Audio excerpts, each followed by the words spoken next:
اعوذ باللہ من الشیطان الرجیم بسم اللہ الرحمن الرحیم معزز سامعین کرام 17 رمضان مبارک سن 2 ہجری اسلام اور کفر کے درمیان ایک عظیم الشان معرکہ پیش آیا جس کو غزوہ بدر کہا جاتا ہے۔ جی ہاں، غزوہ بدر جس کے اندر اللہ تبارک و تعالیٰ نے مٹھی بھر مسلمانوں کو 1000 کے لشکر پر ایک عظیم الشان فتح نصیب فرمائی۔ اس کا پس منظر کچھ اس طرح پیش آیا کہ جب نبی کریم صلی اللہ تعالیٰ علیہ وسلم کو ابو سفیان کے ایک تجارتی قافلے کے بارے میں خبر پہنچی کہ وہ شام سے مکہ کی طرف جا رہا ہے اور مدینہ سے ہو کر گزرے گا، تو آپ صلی اللہ تعالیٰ علیہ وسلم نے حضرات صحابہ کرام کو جمع کیا اور یہ حکم دیا کہ آپ نے اس تجارتی قافلے کا راستہ روکنا ہے، ہو سکتا ہے اللہ تبارک و تعالیٰ ہمیں اس کے ذریعے مال غنیمت عطا فرمائے۔ تو جب ابو سفیان کو یہ خبر پہنچی کہ مسلمان اس کے تجارتی قافلے کا راستہ روکیں گے تو اس نے 2 کام کیے۔ پہلا کام اس نے یہ کیا کہ اس نے ایک تیز رفتار قاصد کو مکہ کی طرف روانہ کیا کہ وہ مکہ کے اندر جا کر خبر پہنچائے کہ مسلمان ہمارا راستہ روکنے چاہتے ہیں تاکہ وہ لوگ ہماری مدد کو آئیں۔ اور دوسرا کام اس نے یہ کیا کہ اس نے اپنا راستہ تبدیل کر لیا اور ایک غیر معروف راستے سے وہ بچ کر مکہ کی طرف نکل گیا۔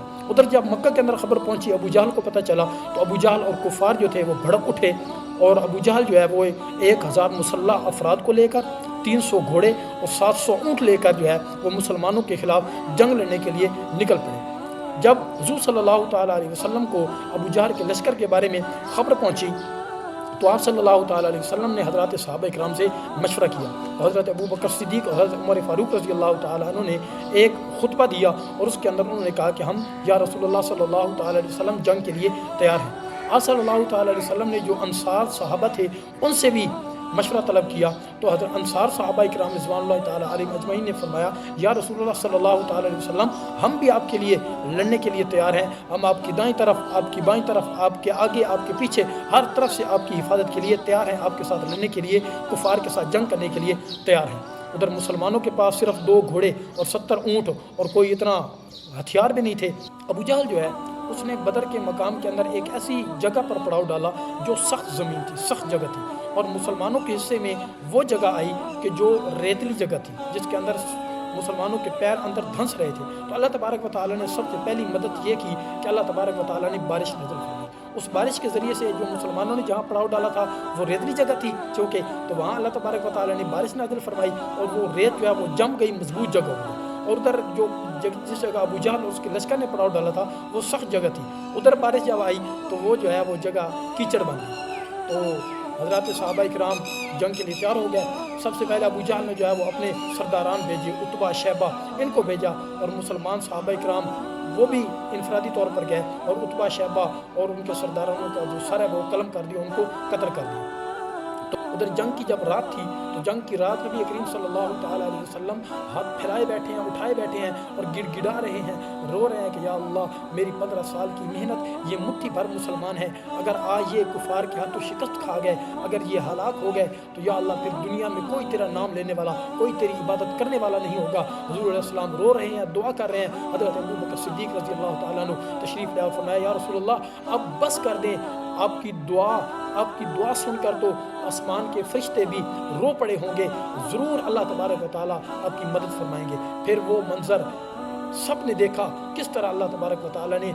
فرشتوں کے ذریعے مسلمانوں کی اور حضور علیہ السلام کے ان صحابہ کرام کی مدد فرمائی، اور 1000 کے لشکر پر اللہ تبارک و تعالیٰ نے مسلمانوں کو ایک عظیم الشان فتح نصیب فرمائی، جس کے اندر 70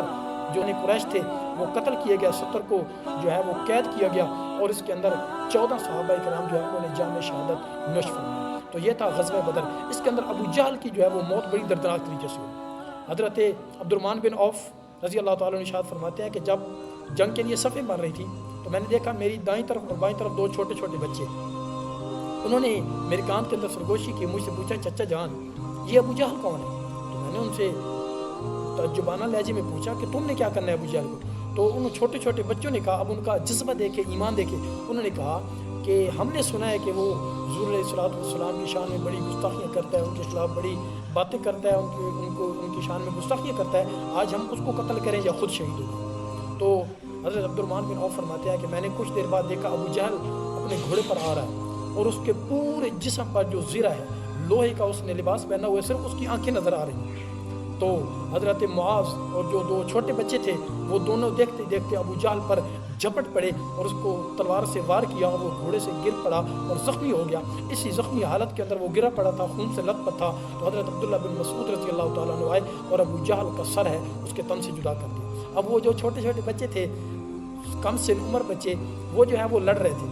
ایک کہہ رہا تھا کہ میں نے ابو جہل کو قتل کیا ہے, دوسرا کہہ رہا تھا میں نے ابو جہل کو قتل کیا ہے. تو آپ صلی اللہ تعالیٰ علیہ وسلم نے ان دونوں کی تلواروں کو دیکھا, ان دونوں کی تلواریں جو ہے وہ خون سے بھری ہوئی تھیں. تو آپ صلی اللہ تعالیٰ علیہ وسلم نے ارشاد فرمایا کہ لڑو نہیں, تم دونوں نے ابو جہل کو قتل کیا. یہ تھے غزوہ بدر. اور غزوہ بدر کے صحابہ اکرام کی فضیلت اللہ کے نبی صلی اللہ تعالیٰ علیہ وسلم نے ارشاد فرمایا کہ اللہ تبارک و تعالیٰ نے غزوہ بدر کے صحابہ کرام کی فضیلت بیان کرتے ہوئے ارشاد فرمایا کہ اے غزوہ بدر کے صحابہ, اب تم جو چاہے اعمال کرو, اللہ تعالیٰ نے تمہاری مغفرت کر دیا, تمہیں معاف کر دیا. یہ تھے غزوہ بدر کے وہ عظیم الشان صحابہ کرام, 313 کا لشکر, جس کو اللہ تبارک و تعالیٰ نے, جن کے ایمانی قوت